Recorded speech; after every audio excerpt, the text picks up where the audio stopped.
We weren't fighting enemies. We were fighting ourselves. And when Crips turn on Crips, there's no safe corner to hide behind. It all started the night I watched my own brother aim a gun at me. You're watching Tales from the Block. Hit that like button and subscribe. I got real stories from the streets for you. I used to think colors kept us together. Baby blue rags, silver chains, clean Chuck Taylors. That was our uniform, our banner, our pride. But that summer, them same colors turned into targets. I'm from the east side rolling Crips, Yarcy. We weren't the biggest set, but we had history. Old heads who still told stories about the 80s, about shootouts with the Bloods and the cops raiding our block every other week. We earned our rep the hard way. Across the tracks, just 10 minutes west, the Westtown Hustler Crips started rising up. They wore darker blue, navy almost black. Rougher look, flannels buttoned at the top, blue beanies, faces mean even when they smiled. We was supposed to be family. Same umbrella, same flag. But where I'm from, respect mean more than blood. And when pride mixed with hunger, that's all it takes for brothers to start turning into enemies. That night, the air felt different. I remember the smell of gun oil, smoke from a grill down the block, music bumping from a Cutlass parked near the curb. I was sitting on the porch with D, my right hand, cleaning a Glock. D was older, maybe 26, with a scar that ran from his chin to his ear like a lightning bolt. He always kept his rag tied around his wrist, not his pocket. Said it reminded him what side he bled for. "Yo, Trey," he said, checking the mag. "You heard about Westtown?" "Now, what happened?" "They pressed on one of our youngins last night. Caught him slipping at the liquor store. Took his chain, stomped him out." I looked up. "Who?" "Little Nino." Damn, Nino was just 16. Kid barely old enough to drive. Always talking about making money, staying loyal. D spit to the side. "Word is they Logan about it. Got the whole thing on camera." "That don't make sense," I said. "That's Crips on Crips." "Yeah," D said cold.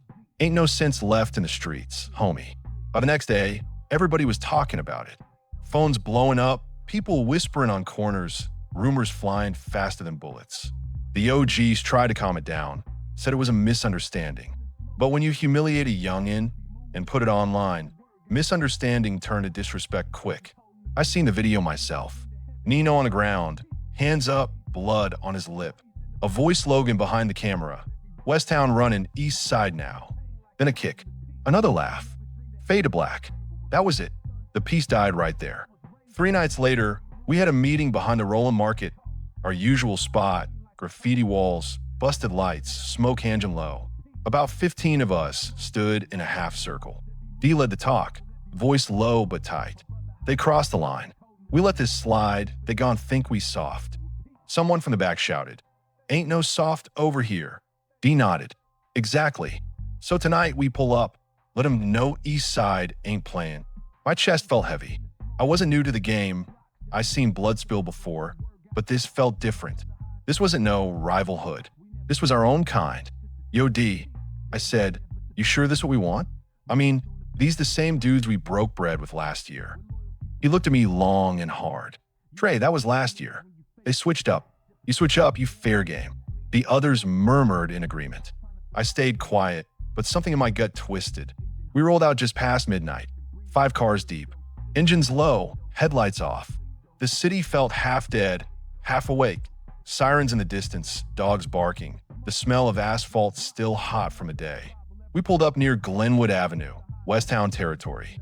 A row of old houses, blue lights glowing from porches, murals of fallen homies painted on brick walls. We parked in the shadows, cut the engines. The only sound was the ticking of cooling metal. D loaded his clip, looked at me.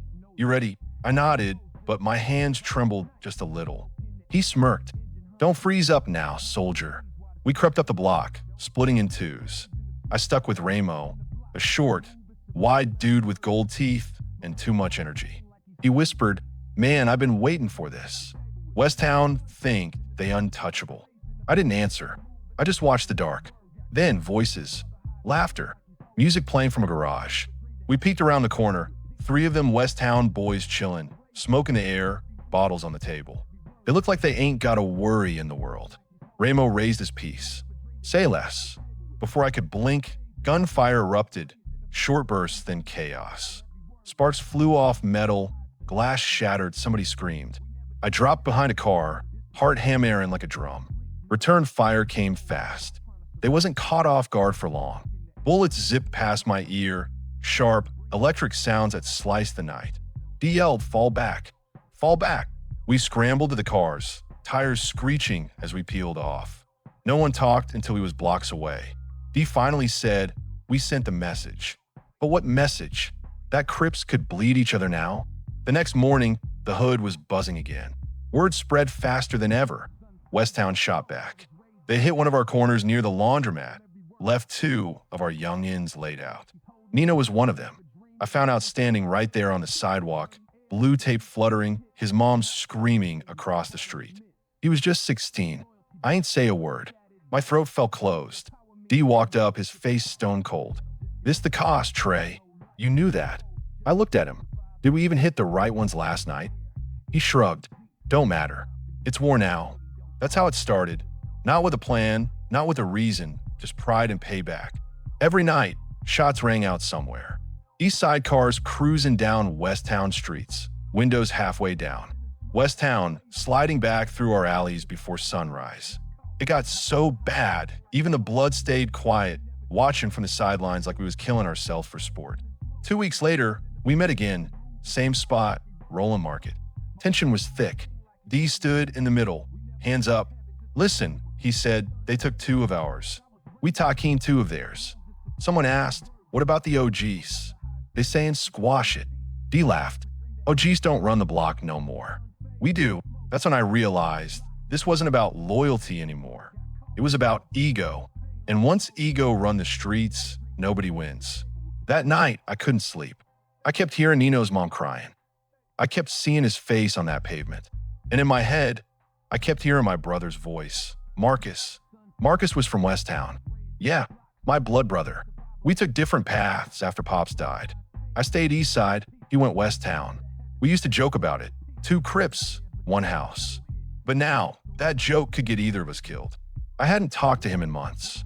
But that night, I pulled out my phone and texted him. "We need to talk. He hit back quick. Meet me at the tracks."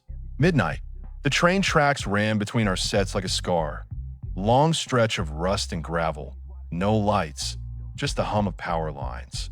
While I got there, Marcus was already waiting, hoodie up, rag tied around his neck, dark navy, Westtown colors.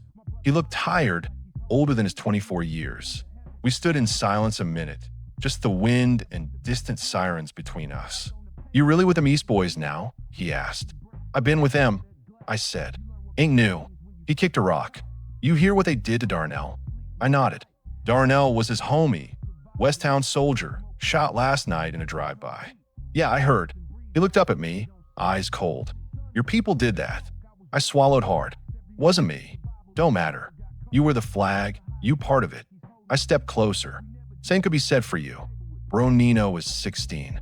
He clenched his jaw, but said nothing. For a moment, I saw the little kid I used to share a room with, the one who stole cereal boxes from the store and blamed me, the one who covered for me when mom got sick. Now he was standing on opposite sides of a war neither of us started. "Marcus," I said quietly, "this gotta stop. We killing each other. Bro, not Bloods, not cops, us." He shook his head.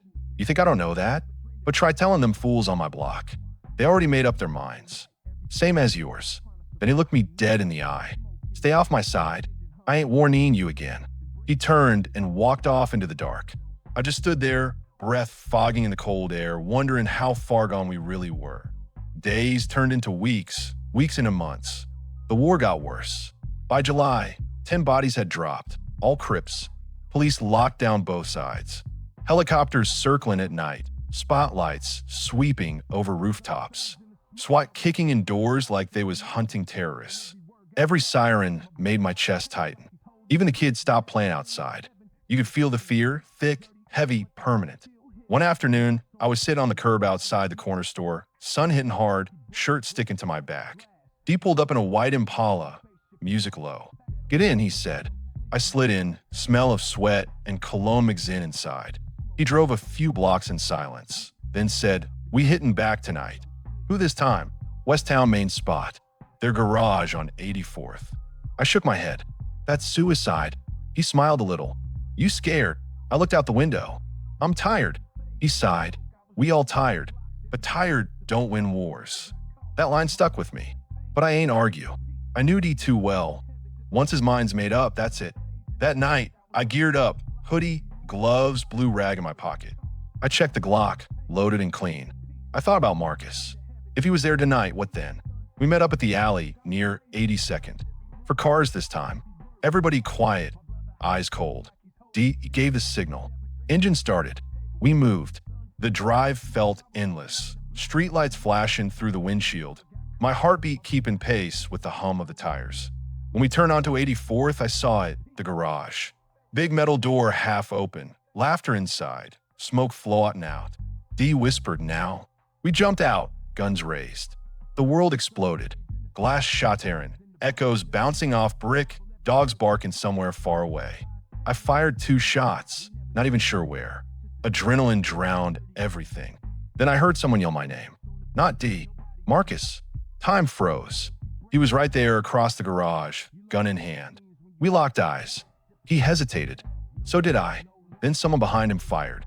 A bullet tore through the air, hit the wall inches from my head. I ducked, rolled behind a car. D screamed. Tray move. I fired back blind, just to survive. When I looked up again, Marcus was gone. Smoke, chaos, tires screeching, sirens in the distance. We jumped back into cars and dipped.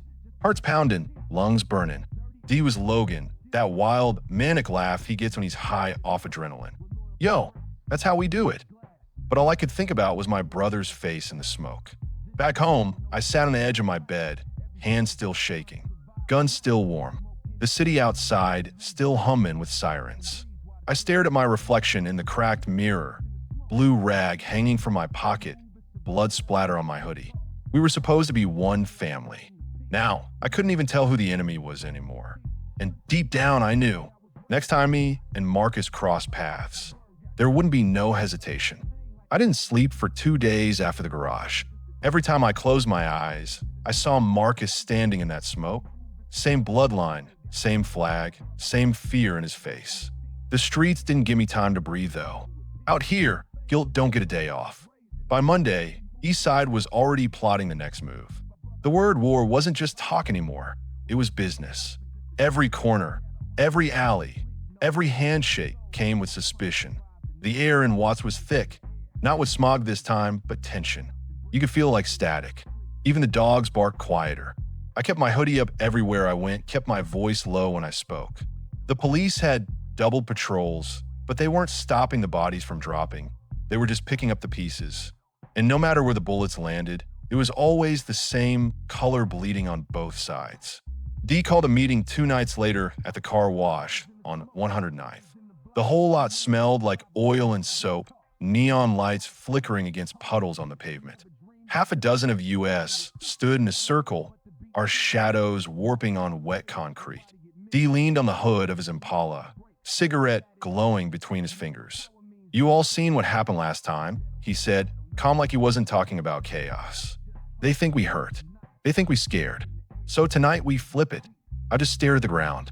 D always talked like we was in a chess game, like every life lost was just another pawn. But me, I wasn't seeing pawns anymore. I was seeing faces, names, brothers. Ramo grinned. You know I'm down. The others nodded, some silent, some hyped up on pride. D looked around. Trey, I met his eyes.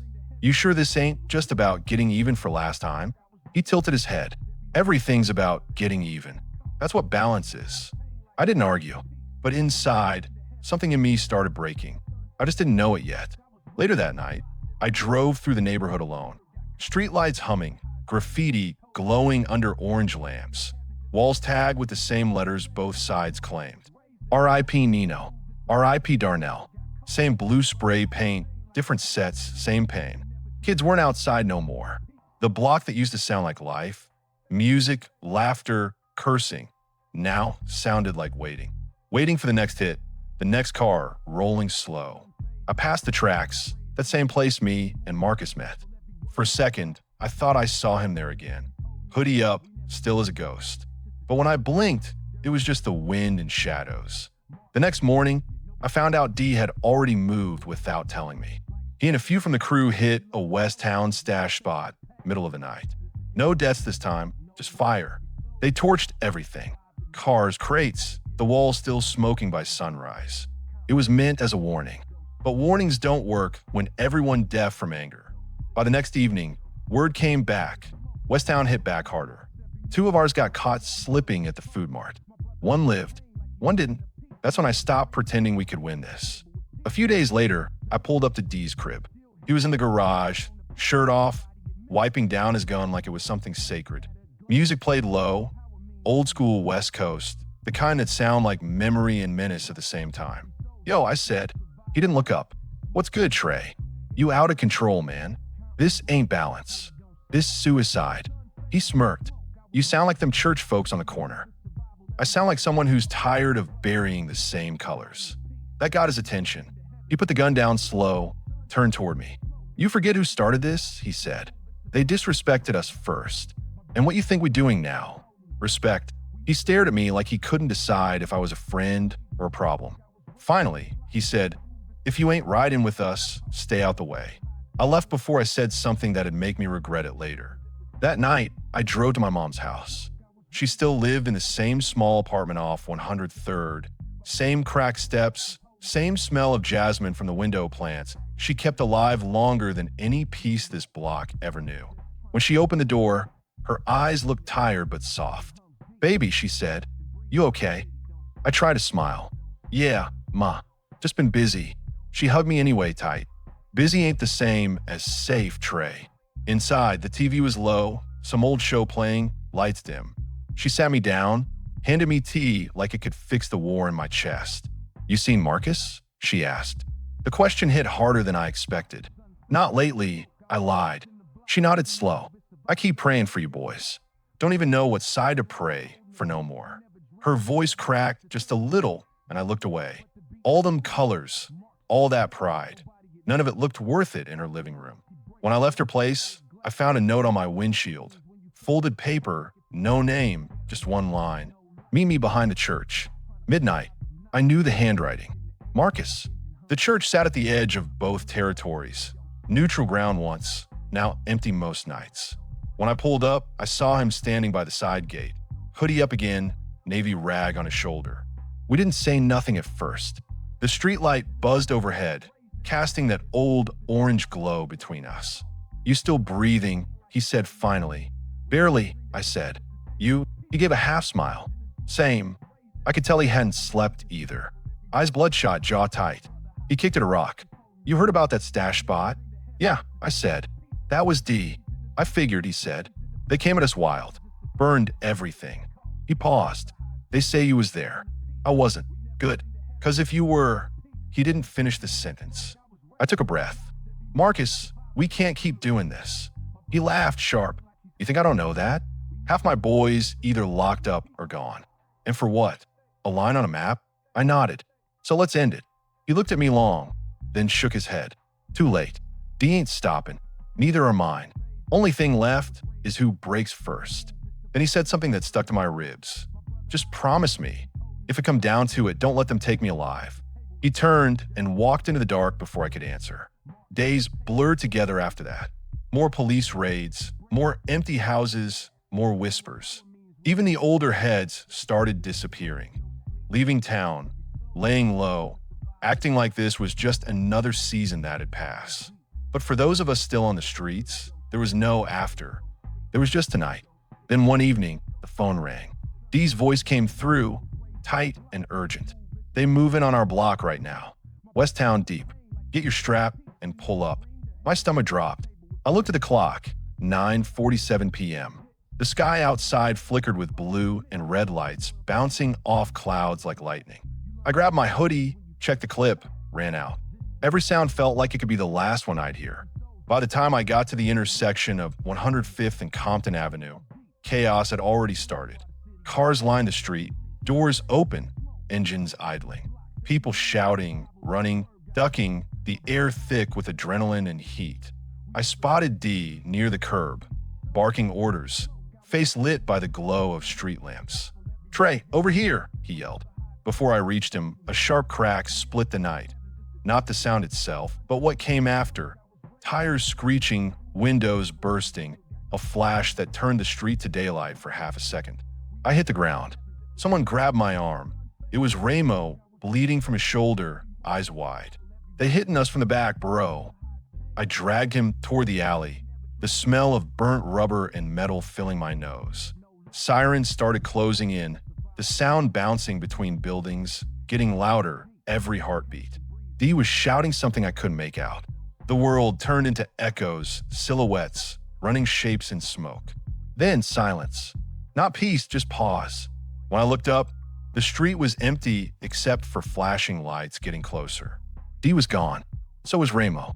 Just me, breathing hard, ears ringing, hands shaking. I took off down the alley, sneakers slapping puddles, breath fogging in the cool night air. By the time I stopped, I was behind the old laundromat, the same one Nino died near. It felt like the whole block was watching me, even if nobody was there. That night, I crashed at an abandoned house a few blocks over. The walls were tagged with blue graffiti, names crossed out, messages half finished. I sat in the dark, gun in my lap, trying to stop my hands from shaking. Outside, sirens faded into distance. My phone buzzed once. Unknown number. I opened the message. "You alive?" "M." I typed back, "Yeah, for now." He didn't reply. By morning, the news had already spun the story. Gang war erupts in South Central. Same recycled footage, same voiceovers about street violence. They never said brothers killing brothers. They just said rival gangs. They didn't know the truth, that this wasn't about colors anymore. It was about pride, grief, and the kind of pain you inherit when you grow up on cracked sidewalks with no exits. I walked to the store for water. The cashier looked at me different now, like I was carrying a curse. Maybe I was. Later that day, Dee finally called. His voice was hoarse. "We lost 3 last night. Ramo didn't make it." I sat down on the curb. "Where you at?" "Don't worry about it," he said. "We move in tonight again. I just need to know if you're still in." I didn't answer right away. He waited, breathing heavy through the line. Then I said it. "I'm done, Dee." Silence. Then cold as steel. "Then you better stay gone." Click. That was it. Years of loyalty, gone in one sentence. The rest of the day, I felt weightless. Like the streets had spit me out. No set, no flag, no backup. Just me. I walked past the tracks again that night, the air thick with the smell of summer rain.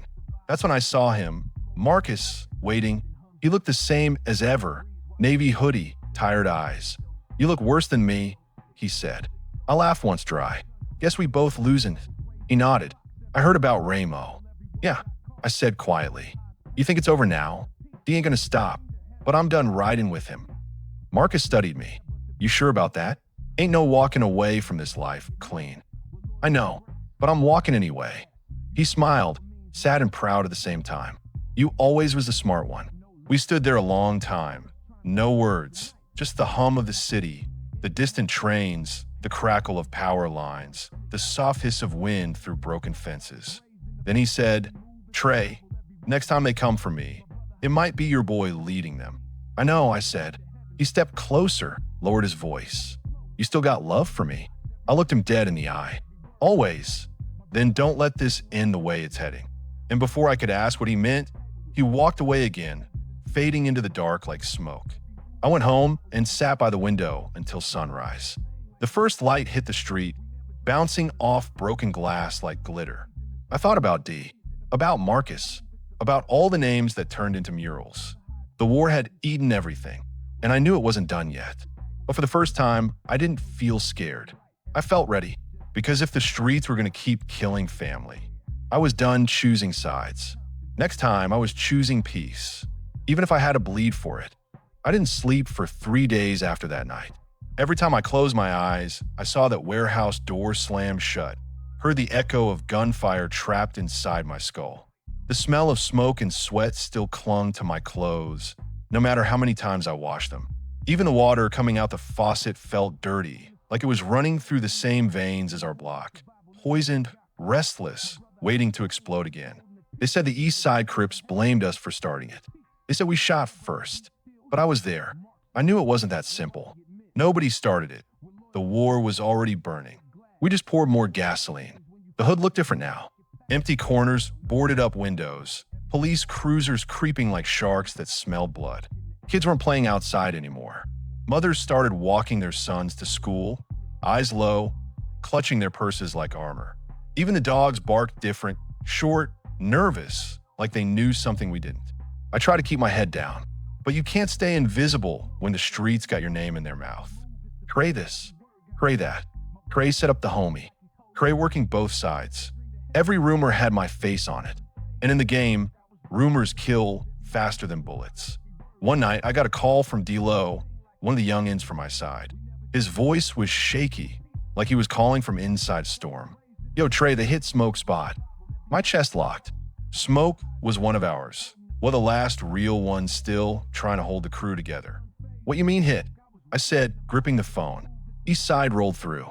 Not even deep, like 3 cars. Caught him slipping. He alive, but barely. The line went silent for a second. I could hear sirens in the background, tires screeching. You sure it was them? I asked. Who else, bro?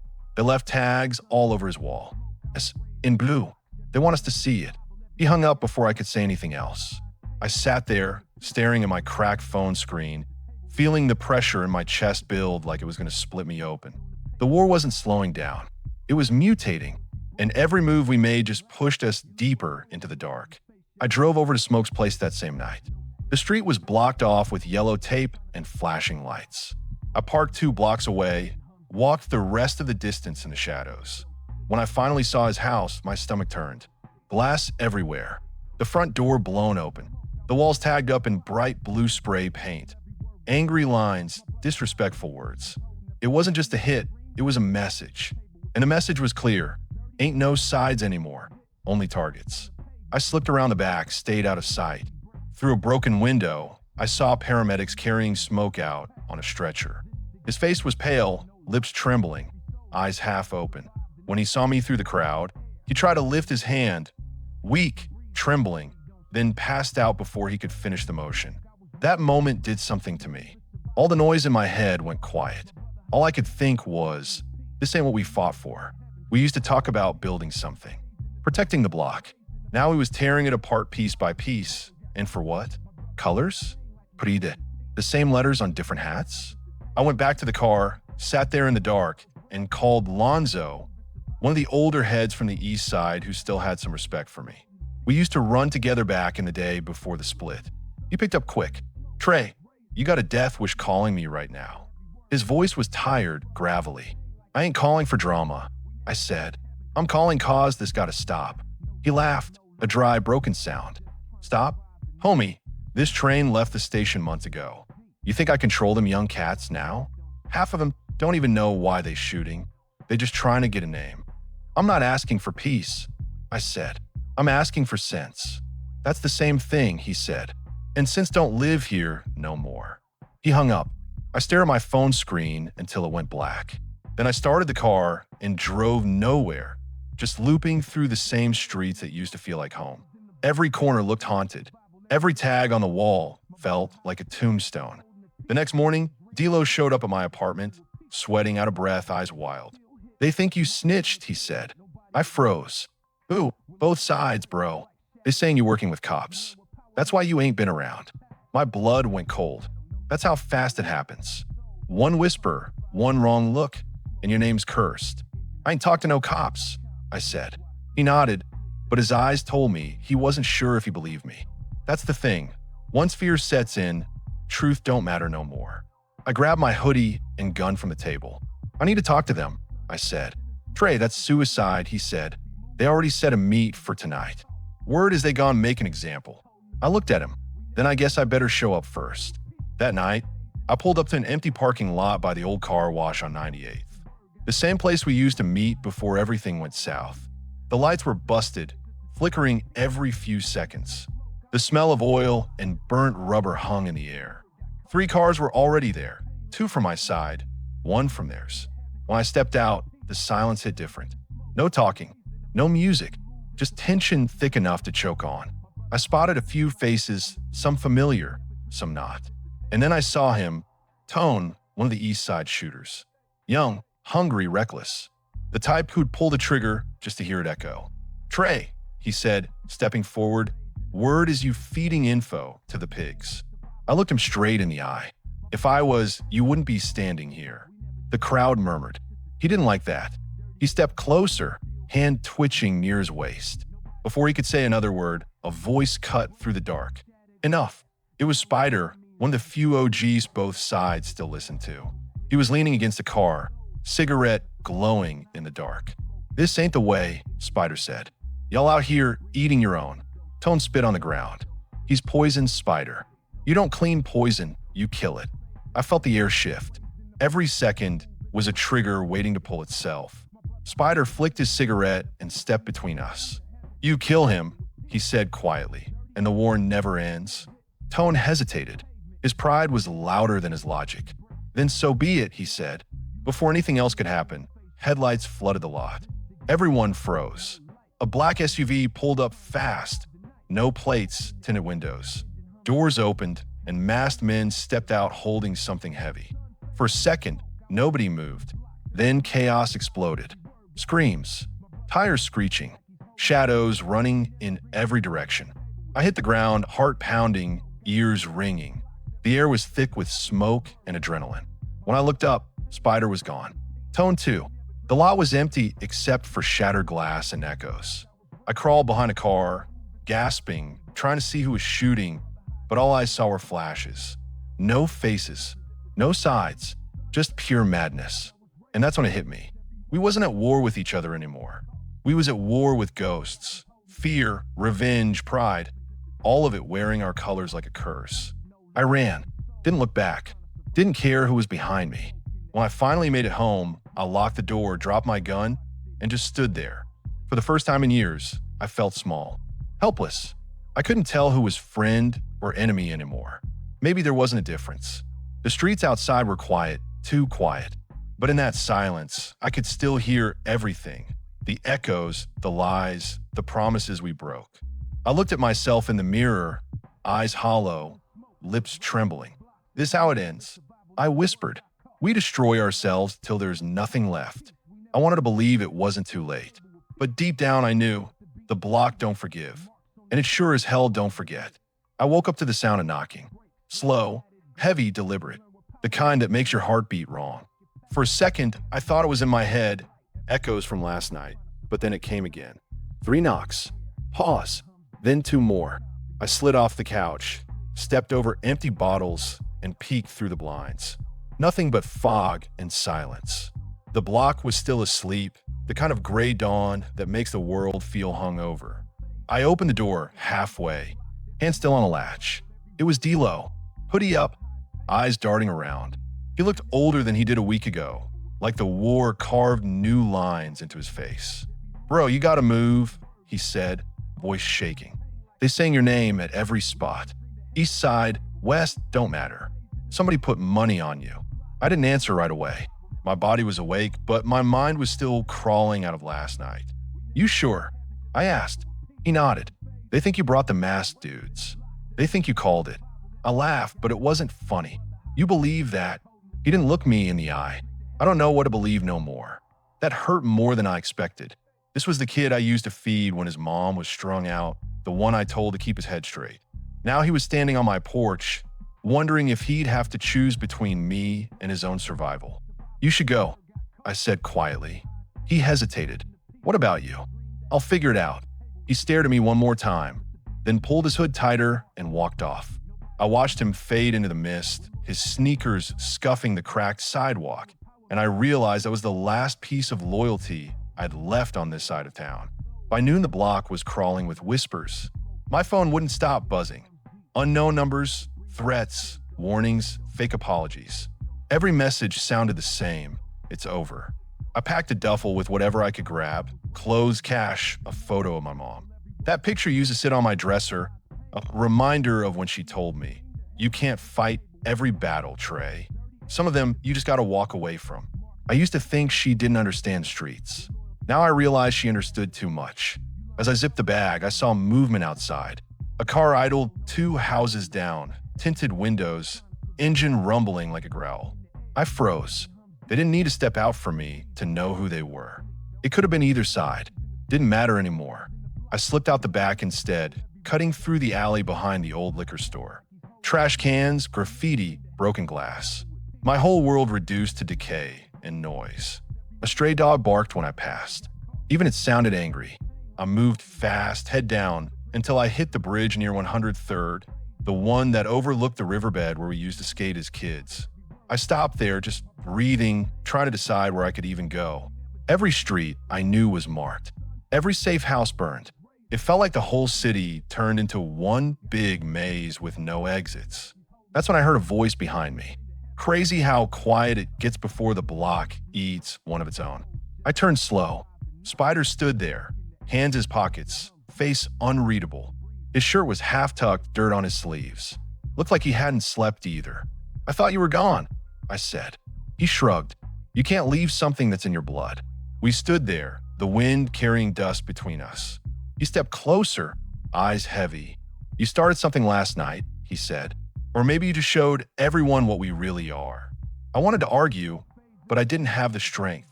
"You think I planned that?" I said. "They rolled up on us." "Doesn't matter who planned it," he said. "They saw you there. You breathing. They ain't." That's all the block remembers. He looked over the edge of the bridge, watching a train rumble far below. Used to be we fought for something. Now we fighting just to keep fighting. For a long moment, we didn't say anything. Just listened to the train fade away. Then Spider reached into his pocket and pulled out a folded piece of paper. He handed it to me. "What's this?" I asked. "Address," he said. "Old friend owes me a favor. Out past Inglewood. You go there, lay low till this dies down." I unfolded it. The handwriting was messy, smudged with grease. "You doing this cause you believe me?" He shook his head. "I'm doing it cause I don't want another mural." He turned to leave, then stopped. "They're already talking about a truce," he said. "But it ain't peace. It's exhaustion. Everybody lost somebody." He looked at me one last time. "Don't come back, Trey. You won't make it next time." Then he was gone. I started walking. Didn't care where. Just needed the city to shrink behind me for a while. Every block I passed had its ghosts. Bullet holes patched over, candles burned down to wax puddles, names written on walls that used to mean something. By the time the sun dropped, I reached the edge of the hood. The skyline glowed orange, smog thick like smoke from a slow fire. I stopped at a bus stop near the tracks. A kid was sitting there, maybe 12, tapping on his phone. His shoes were too big, his eyes too sharp. He looked up at me and said, "You from around here?" "Used to be," I said. He nodded like he already knew. "My brother used to hang with them blue dudes. Got locked up last month." I didn't know what to say, so I just sat next to him. After a minute, he said, "You think it's worth it? All that?" I stared down the street where the block disappeared into the dark. "No," I said, "but sometimes you don't realize it till it's too late." The bus came. He got on. I didn't. I just watched the doors close, the taillights fade, and felt the city exhale behind me. When night fell, I found the address Spider gave me. Small apartment behind an auto shop, paint peeling, faint smell of gasoline and rain. Inside was a couch, a sink that dripped, and silence. It felt like exile, but at least it was stillness. I sat there for a long time, thinking about everyone, Smoke, D-Lo, even Tone. We were all just kids chasing belonging, and somehow we turned it into a battlefield. I pulled out my phone. The screen lit up with missed calls and texts, but I didn't open them. Instead, I opened the camera and looked at my reflection. Bloodshot eyes, bruised jaw, a stranger in my own skin. For the first time, I said it out loud. "It's over." But the words didn't feel real. Not yet. A few days later, news spread through the city, a ceasefire. No one celebrated. Nobody trusted it. You can call it peace, but in the streets, peace just means everyone's reloading in silence. I stayed hidden, working odd jobs at the shop. Nights were the hardest, dreams full of echoes, phone buzzing with numbers I didn't know. Sometimes I'd drive out past a bridge, park where you could see the block skyline. From far away, it looked almost beautiful, like nothing ever happened. Then I'd remember the sound, that split second before everything goes wrong, and I'd grip the steering wheel until my hands hurt. That's the thing nobody tells you. Survival don't feel like victory. It just feels like punishment. One night, I saw D-Lo again. He came by the shop, quiet, older. Didn't think you'd still be breathing, he said. Me neither. He leaned against the wall, staring at the floor. They called a meeting. Both sides. Spiders trying to pull everybody in. For what? Something about rebuilding. New rules. I laughed softly. Rules only work if people still believe in them. He didn't argue. Then he said, they want you there. That caught me. Me? After everything. Spider said the story don't make sense without you. I didn't know what to say. Maybe it was guilt. Maybe pride. Maybe I was just tired of running. When the night of the meeting came, I drove back to the same lot where everything went down. It was cleaner now, lights fixed, walls repainted, but the air still carried memory. Spider stood in the middle, talking to both sides like a preacher trying to save a church that already burned down. When he saw me, he just nodded. No words, no questions. I walked up slow. The crowd parted a little. Some eyes cold, some curious. Nobody raised a weapon. That was something. Spider looked around. Ain't no winners here, he said. Only survivors. If we keep feeding the fire, there won't be a block left to fight over. He pointed at me. He saw what it costs. I swallowed hard. Everyone was staring. I took a breath, stepped forward. I ain't got speeches, I said. All I know is we forgot what family meant. We let pride make us blind. And when you blind, you end up shooting at shadows. And sometimes those shadows look just like you. Silence. Then, from somewhere in the back, someone said, "So what now?" I looked up at the broken sign above the lot. Flickering, half the letters gone. We start with not forgetting, I said. What we lost, who we became, and what we don't ever want to be again. Later that night, I drove home under a quiet sky. No sirens, no echoes, just wind. I don't know if the truce will hold. I don't know if we'll ever stop repeating the same mistakes. But for the first time in a long time, I felt something close to peace. Not the kind they talk about on the news, but the kind that comes from finally admitting the truth. We weren't fighting enemies. We were fighting ourselves. And somehow, I was still here to tell it. I didn't sleep that night. Not because I couldn't, but because the streets wouldn't let me. Every creak of a board, every hum of a streetlight, every distant siren felt like it was announcing something. My next move, my last chance, or maybe just the same chaos coming back to swallow me whole. I sat on the roof of that abandoned apartment building Spider had pointed me to, legs dangling over the edge, looking at the block I'd once called home. The east side and west side Crip's flags weren't just paint anymore. They were scars on the city. Scars that refused to heal. And somewhere, D was planning the next strike. Marcus was watching, probably trying to calculate his own survival. And me? I was caught in between, trying to figure out if I still had a choice or if the streets had already made it for me. I grabbed my phone. No calls, just messages, threats, rumors, warnings. I typed a single word in a note. Enough. I knew I had to act, but act meant stepping into fire I wasn't sure I could survive. I could feel the weight of everyone I'd lost. Ramo, Smoke, the others, pressing down on me like ghosts sitting on my shoulders. Then my phone buzzed. Unknown number. Short message. Meet me. North End. 11 p.m. Alone. I didn't need to think. It was Marcus. I knew it before I even typed back, before I even stared at the cracked screen. It had to be him. The night air was thick with humidity as I drove toward North End. Every corner looked like a memory, every shadow like a threat. I gripped the steering wheel tighter than usual, knuckles white, heart thumping like a bass line. When I pulled up, Marcus was already there. Navy hoodie, jeans baggy, sneakers worn. Same stare, same ghost of the kid I grew up with. But now his eyes carried something heavier. Pain, rage, calculation. Figured you'd come, he said. Where's everybody else? I asked. Busy, he said, voice clipped. Some of them still think we can win this. I don't. We didn't speak for a while. Just stood in the parking lot. Cars abandoned, the smell of oil and rain in the air. Finally, he said, you want to stop this? I nodded. My throat was dry. Dull. But I don't know how. He gave a half smile. We make them see it. Make these see it. Force it before more people die. That's when I realized the streets weren't forgiving. They wouldn't stop because I wanted them to. If this war ended, it would be on my hands as much as anyone else's. And I had to decide, walk away and leave Marcus and the rest to drown in it, or step in and risk everything. I stepped closer. Then we do it together. He nodded. Tonight, we started by scouting D's territory. The east side set had barricades, lookout points, shadows that moved without sound. They were ready. Too ready. We ducked behind a chain-link fence, listening. Every shout, every laugh, every movement felt like it could be the trigger that sent the whole block up in flames again. Marcus checked his phone, then whispered. We split up. Hit the stash first. Take control before they know we're here. I swallowed hard. It sounded simple when he said it, but the streets don't do simple.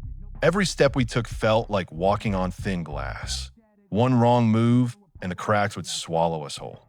We moved fast, shadows blending with shadows. The city hummed beneath us, indifferent to the chaos we carried inside our chests. When we reached the stash, the lot was quiet, almost too quiet. Cars parked in neat lines, trash scattered across the asphalt, doors locked tight. I glanced at Marcus. He nodded. That nod carried years of trust, mistakes, and unspoken promises. We climbed over the fence, moving like ghosts. The smell of gasoline and old tires filled the air. My heart thumped so loud, I was sure it would give us away. Inside, Dee's crew was asleep, or at least pretending to be. I could see shadows on the walls, shapes curled up like they belonged to the building. I took a deep breath, tried to quiet my hands. Marcus whispered, "Now, Trey." We moved in unison, checking corners, watching doors, listening for any sound. Every heartbeat felt like it echoed through the lot. Then, a door creaked. I froze. Marcus froze. The shadows shifted. Someone was awake. It was D, sitting on the couch, eyes half closed, gun across his lap. "You came," he said, voice low, calm, but there was ice under it. "I was wondering when you'd show." I stepped forward. "We're done, D. This war, it ends tonight." He laughed. Not loud, just a cold chuckle that sent shivers down my spine. "You think it's that easy?" he said. "You think anyone just walks away from blood spilled?" I shook my head. "Not easy. Necessary." Marcus stepped up beside me. "Nobody else has to die." Dee's smile disappeared. His eyes sharpened. "Then you gotta make a choice. You two against the rest. Who do you trust? Your old blood or me?" The air turned heavy. I realized I had to make a decision. Right now, we split the stash lot in half. Dee's crew moved toward one side. We held the other. It wasn't about guns or firepower. It was about control, authority, and showing everyone that the cycle could end. I moved through the lot like I had done 1,000 times, scanning faces, reading body language, watching for the smallest hesitation. Every step I took was a gamble. Every glance, every twitch could set off chaos. Some of Dee's boys recognized Marcus first, and for a moment, everything froze. Then tension exploded like static electricity. Shouts, running feet, doors slamming, people scrambling. But this time, no one fell. Not yet. I realized we were still standing, still breathing, still capable of talking. I raised my hands. "Listen," I shouted. "This ends tonight. No more blood. No more brother against brother."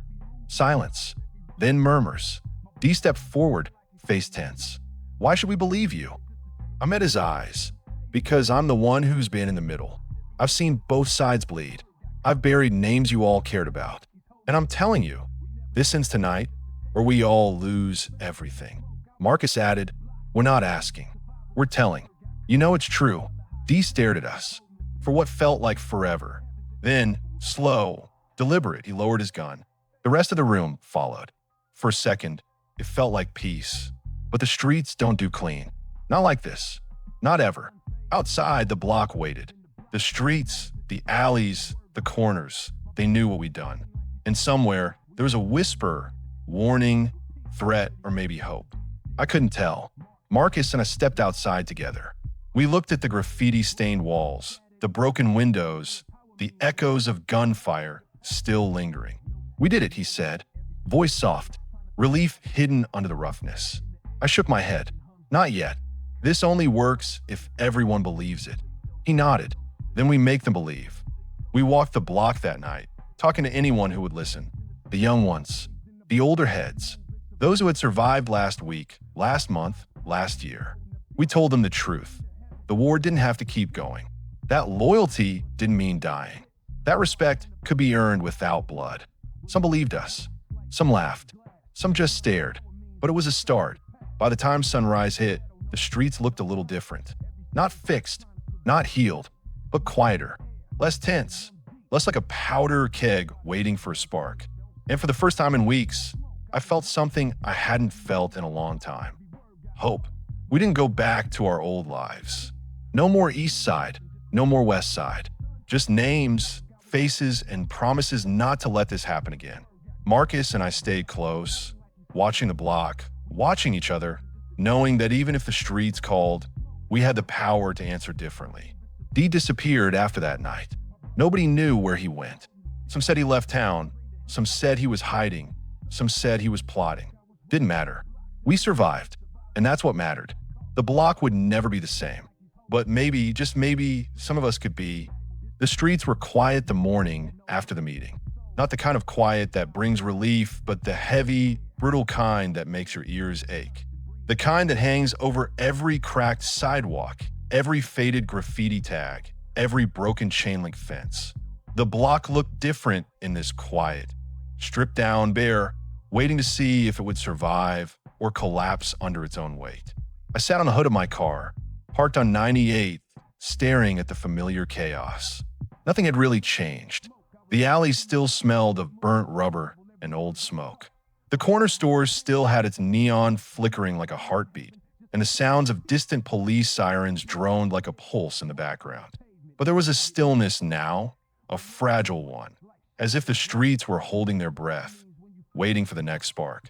I ran my hands over my face, felt the stubble, the bruises, the lines forming in my skin.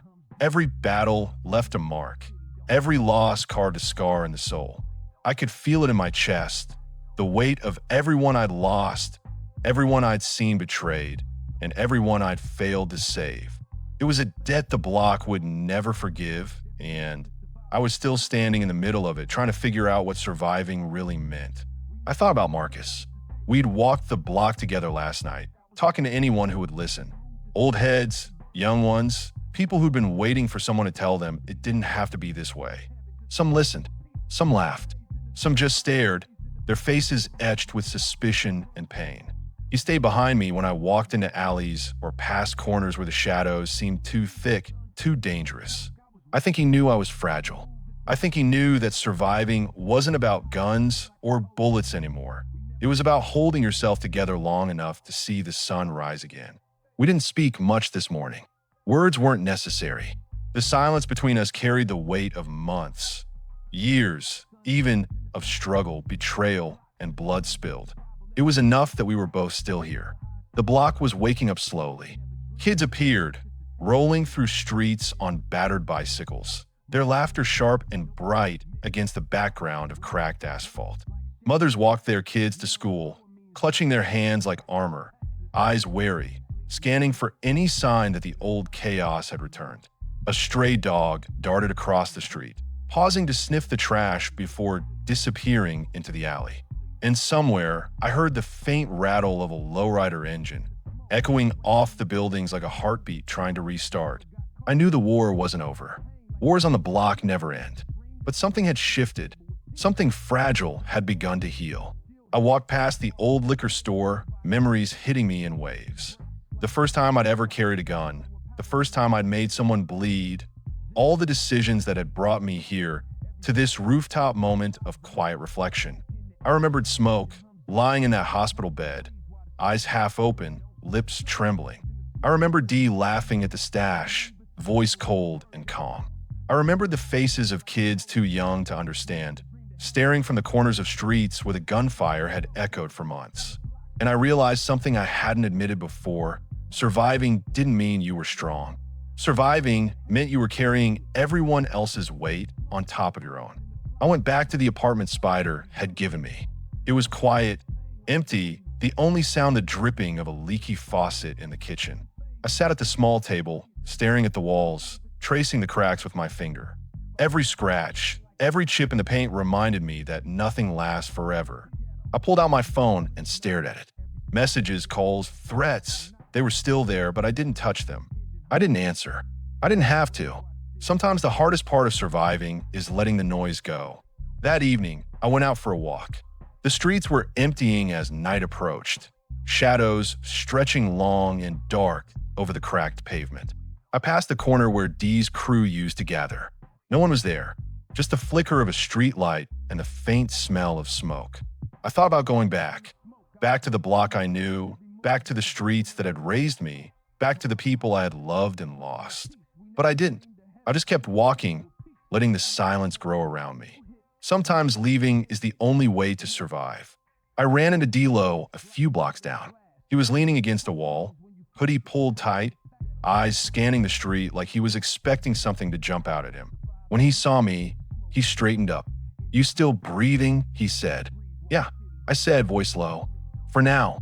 He nodded. "Word is, the young ones are talking. They're listening to what you said last night." "Hope they hear it," I said. "Some of them do," he admitted. "Some of them just follow the noise." I didn't argue. That was the truth. Some would listen, some wouldn't, but it didn't matter anymore. The block had spoken, and for once, survival meant more than pride. I spent the next few days walking the streets, checking in on faces I recognized, keeping my eyes open for the slightest sign of trouble. Some nights, I still dreamed of the chaos. Guns, blood, the flash of headlights, the screams. I woke up sweating, heart racing, hands shaking. I could feel the block breathing, pulsing, calling out for revenge, or justice, or whatever it was that kept it alive. But I survived, and in surviving, I learned something important. Life on the block isn't about winning every fight. It isn't about being the loudest, the toughest, or the most feared. It's about choosing which battles to fight, which ones to walk away from, and which ones to face with everything you've got. One afternoon, I went back to the bridge near 103rd, the one where Marcus and I had once stopped, looking down at the riverbed where we used to skate as kids. I sat there for a long time, legs dangling over the edge, staring at the water below. The city stretched out in front of me, a tangle of streets, alleys, and memories. I thought about everyone I'd lost. I thought about every face I'd seen in the crossfire. I thought about the streets that had raised me, broken me, and somehow let me survive. And I realized that surviving didn't mean forgetting. It meant remembering. Every lesson, every betrayal, every name. I thought about Marcus again. We met up later that evening, walking the block side by side. Neither of us spoke at first. The weight of what had happened still hung between us. But we didn't need words. Silence carried more meaning than any conversation could. Eventually, he said, "You think it'll hold?" I shrugged. "Some of it. Some won't. But maybe that's enough. For now." He nodded. "For now." We walked past the corners where the young ones used to hang, past the abandoned cars and flickering streetlights. I could see the faint spark of life returning, small moments of hope flickering in the eyes of kids who didn't know the war yet, who didn't know the block could take everything from you in a heartbeat. I reached into my pocket and pulled out a crumpled photo of my mom. She had told me years ago, "The streets won't give you anything you can't carry." I looked at her face, thought about the block, thought about survival, and finally I understood. The streets hadn't given me anything. I had carried it all. The next morning, the block felt lighter. Not healed, not perfect, but lighter. The East Side and West Side Crips weren't dancing on each other's graves anymore. They were still wary, still full of pride and scars, but they weren't actively trying to destroy themselves. I walked past the old liquor store, past the corners, past the alleys where so many battles had been fought. Kids were playing outside again, laughter cutting through the air like a blade of sunlight. Mothers watched from the sidewalks, eyes cautious but relieved. I paused in the middle of the street, looked at the skyline, and felt something I hadn't felt in years. Hope. Not loud, not guaranteed, just hope. That night, I sat alone on the rooftop where I used to look out over the city. The block stretched below me, dark and quiet, alive and breathing. I thought about the choices I'd made, the people I'd lost, the friends I'd kept. I thought about the war that had consumed us all and the fragile peace we'd carved out with our own hands. I whispered to the night, "We survived. Somehow we survived, and for the first time, I believed it. The block would always have its scars, but maybe Just maybe we could start to heal them. And that was enough.